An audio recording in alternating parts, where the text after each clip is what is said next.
Elaine is a character, very giving, but not very nice. Oh, she loves everyone, but she shows her love through action, not smiles. Elaine helps teach children to read at the local school. Elaine bakes cakes for her church. Elaine talks to lonely people at the park, although not with great enthusiasm. But she always has time to talk. Elaine would give you the clothes off her own back. Elaine would give you her last 10 pounds. Elaine would give you her lunch if you asked for it, even if she was starving. Elaine would let you sleep in her bed, and she would sleep on the floor. But that won't happen because Elaine never lets people into her house. That's the one thing she won't do. She'll organize 5,000 coffee mornings at the church, but she'll never invite you in for a cuppa. She mostly keeps her curtains closed, although you do occasionally see her looking out of them. Still, there are no strange smells coming from the house. She's probably not a hoarder. People who know Elaine feel like they would know if she was a hoarder. She just likes her privacy. Elaine has relatives. She talks cheerily about her younger sister who has 5 kids, the little ragamuffins. Her parents are dead, and her aunts and uncles live far away. Get a drink in her, and she'll tell you all about her cousins, how they used to play wild as kids, riding their bikes down to the farm and stealing vegetables. It's hard to believe it's the same Elaine who did that. She doesn't seem capable. Elaine never leaves town to visit her relatives. She says she's too busy. A few times she's come to church after a few days missing in action and said that she had her nieces and nephews to stay. Why on earth didn't you introduce us to them? People think, but they never say, and nobody ever sees them coming or going. Once, some naughty children, relatively new in town, vandalized Elaine's house. I didn't see it with my own 2 eyes. I was walking in the woods when it happened. I always go at night.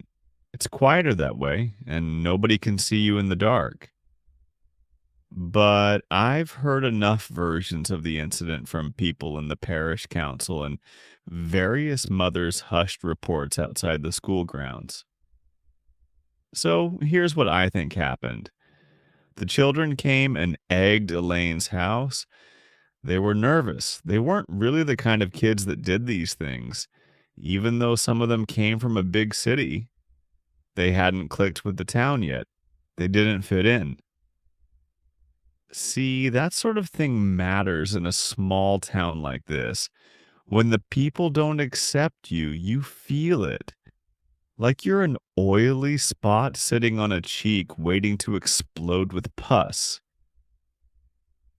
The kids expected someone to come out and scream at them.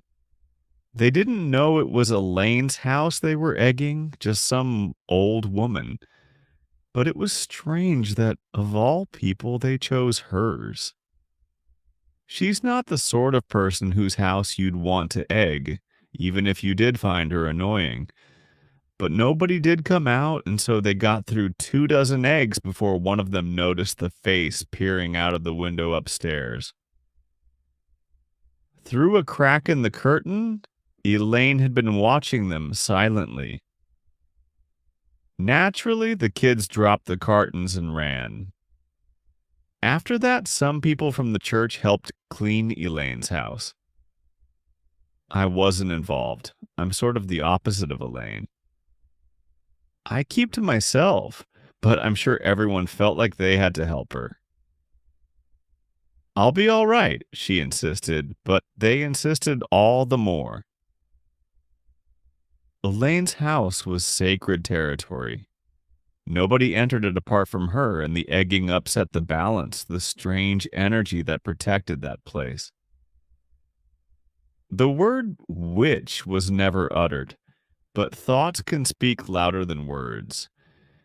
And by the way that people gently sponged her stone walls, you could tell they expected a curse to befall them. Once the mess was cleaned up, Elaine continued on as her stoic self, helping all she came across and baking the best fairy cakes in town. Not that I would know. Her stall at the bake sale is always thronging. It's impossible to get through. But I've seen her lugging massive plastic tubs of them into her car and driving off. Importantly, the children who'd committed the egging were punished.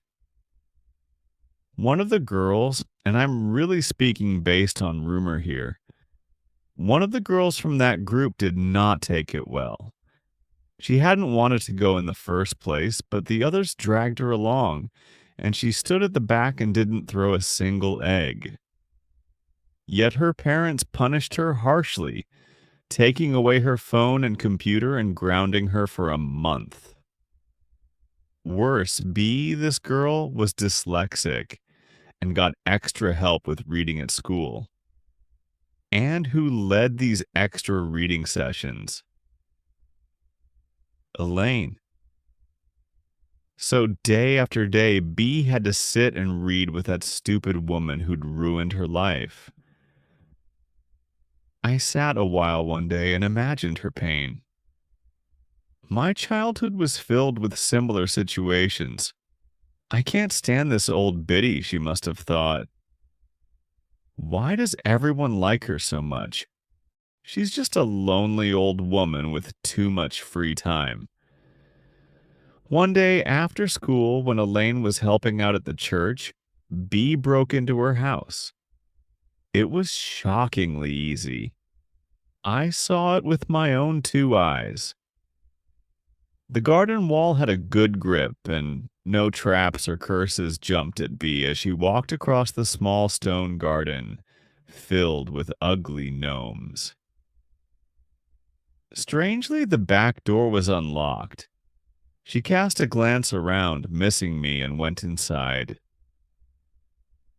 All she found there was a perfectly ordinary old woman's house. I imagine I haven't been in there myself. But when someone passes on a rumor, their eyes tell you details that their lips do not.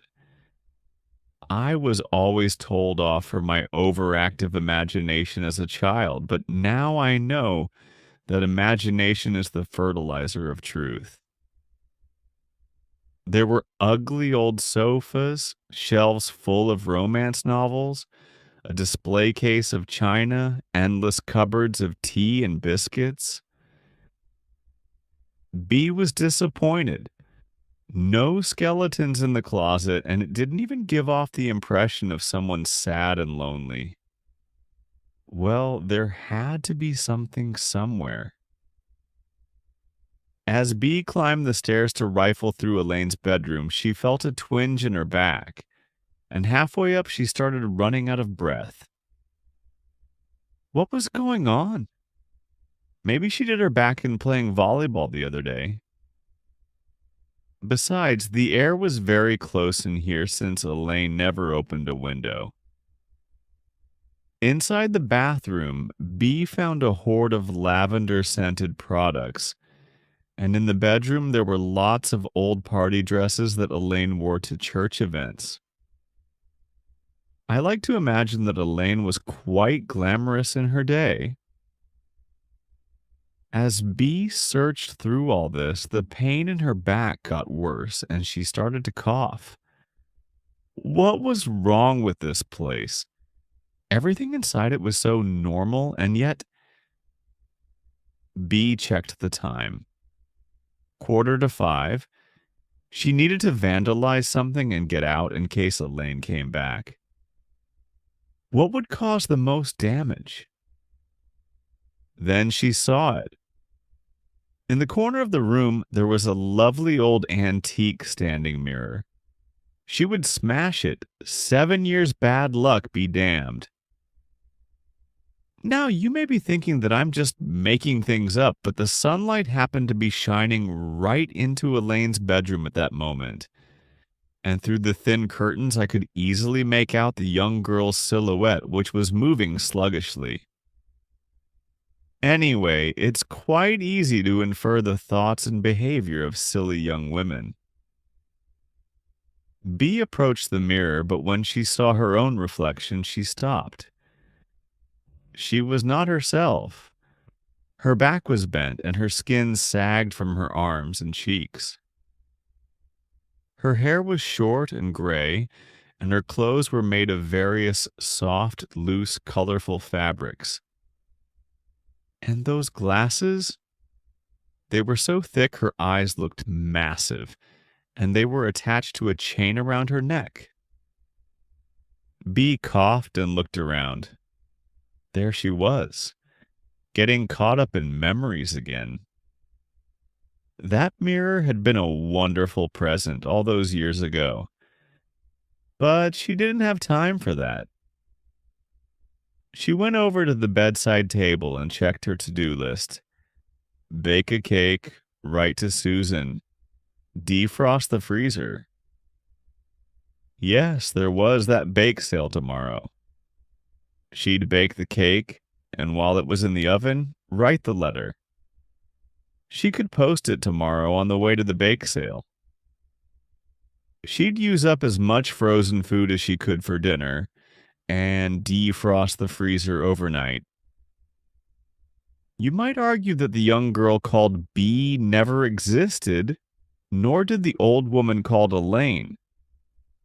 But if you break into the school's record, as I did, you will find a deleted entry for a certain Beatrice Wadham. And occasionally, you might find a letter or a note from a certain Elaine, which you swear you got from B instead. Well, her handwriting always was atrocious. Have you met B? Bia is a character. Very giving, but not very nice. She loves everyone, but she shows her love through action, not smiles. B helps teach children to read at the local school. B bakes cakes for her church. B talks to lonely people at the park, although not with great enthusiasm. But she always has time to talk. Lately, B has been going round for supper at that couple's house. They're new to town, and they don't feel they can open up to anyone but B. They've always wanted a daughter, you see. They even have a bedroom full of young girls' things, but they never had the daughter they dreamed of. Still, B, this cold, giving woman, makes them feel better. At least they look happier. Sometimes I worry that they'll look up and see me through the window, but it hasn't happened yet. The end.